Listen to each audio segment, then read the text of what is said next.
Hi every one, welcome to good reviews channel. நாம் இன்னைக்கு தளபதி விஜய் நடிப்பில் தியேட்டரில் ரிலீஸ் ஆன த கோட் படத்தோட ரிவ்யூ தான் பார்க்க போகிறோம். இந்த படத்தோட கதை என்னன்னா, தளபதி விஜய், பிரசாந்த், பிரபுதேவா, அஜ்மல் இந்த 4 பேரும் சீக்ரெட் ஏஜெண்டாக இருக்காங்க. இவங்க ஒரு மிஷனை முடிக்க போகிறாங்க. போன இடத்துல வில்லன் மோகன் இறந்துட்டாருன்னு நினச்சி வந்துருந்தாங்க. இதுக்கப்புறம் மோகன் இவங்களுக்கு எதிராக ஒருத்தரை உருவாக்குறாரு. அந்த நபர் யாரு? மோகனோட ரிவெஞ்ச் தளபதி விஜய் அவரோட ஃபேமிலி மற்றும் ஃப்ரெண்ட்ஸை எந்த அளவுக்கு பாதிச்சது, இதுக்கிடையில் நடந்த அதிரிபுதிரியான சம்பவம் என்ன, இதுதான் இந்த படத்தோட கதை. இந்த படத்தோட ப்ளஸ், படத்தோட கதை சிம்பிளாக இருந்தாலும் அதை ஸ்க்ரீன் பிளேல கொண்டு போன விதம் சூப்பராக இருக்குது. படத்தில் ஃபேமிலி ஆடியன்ஸை கவர் பண்ணுற மாதிரி ஃபேமிலி பர்சன் எல்லாமே பக்காவாக இருக்குது. படத்தில் உள்ள சென்டிமெண்ட் சீன்ஸ் கிளிக் ஆகிருக்கு. படத்தில் உள்ள காமெடியும் நல்ல ஒர்க் அவுட் ஆகிருக்கு. அதுலேயும் தளபதி விஜய் டெய்லி குடிச்சிட்டு வந்துட்டு காலையில் அப்படியே ஆப்போசிட்டாக பட்டையை போட்டுட்டு பக்தி பாட்டு பாடிட்டு அவர் பண்ணுற காமெடியெலாம் வேறு லெவலில் இருக்குது. படத்தோட மிகப்பெரிய ப்ளஸ்னா அது தளபதி விஜய் மற்றும் இளைய தளபதி விஜய் தான். இந்த படத்தில் தளபதி விஜய் 2 கேரக்டரில் பின்னி பெடல் எடுத்திருக்காரு. அப்பா விஜயோட humour portion, action scenes, dialogue delivery எல்லாமே தரமாக இருக்குது. மகன் விஜயா நடித்த இளைய தளபதியோட ஆக்டிங் தாறுமாறாக இருக்குது. அவர் பண்ணுற அட்ராசிட்டி எல்லாம் செமையாக இருக்குது. படத்தில் நடித்த எல்லாருமே நீட்டாக நடிச்சிருக்காங்க.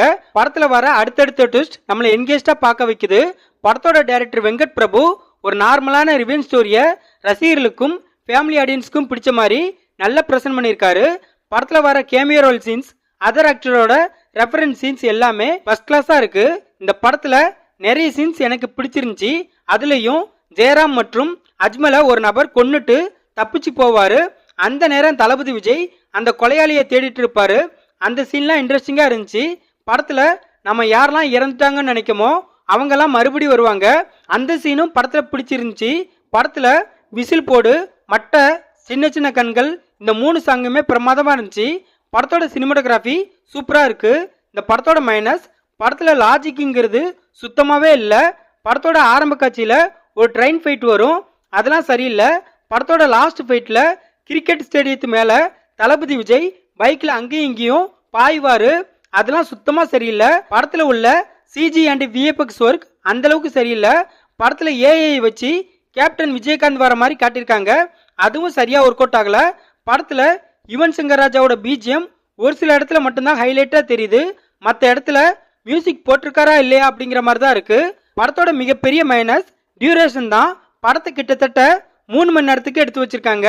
இதனால் படத்தில் உள்ள சில சீன்ஸ் ரொம்ப லேக்கிங்காக இருக்குது. படத்தோட லாஸ்ட் ஃபைட் சீனை ரொம்ப லென்த்தாக எடுத்து வச்சிருக்காங்க. இந்த படத்தை வெங்கட் பிரபு டைரக்ட் பண்ணியிருக்காரு. தளபதி விஜய், ஸ்னேகா, பிரசாந்த், பிரபுதேவா, அஜ்மல் இன்னும் பலர் இந்த படத்தில் நடிச்சிருக்காங்க. மொத்தத்தில் இந்த படத்தை பார்க்கலாமான்னு கேட்டால் எந்தவித எதிர்பார்ப்பும் இல்லாமல் தளபதி விஜயோட டீசெண்டான ஆக்ஷன் த்ரில்லர் மூவி பார்க்க நினைக்கிறவங்க இந்த படத்தை பார்க்கலாம். இந்த வீடியோ பிடிச்சிருந்தா லைக் பண்ணுங்க, ஷேர் பண்ணுங்க, சப்ஸ்கிரைப் பண்ணி சப்போர்ட் பண்ணுங்க. Thanks for all.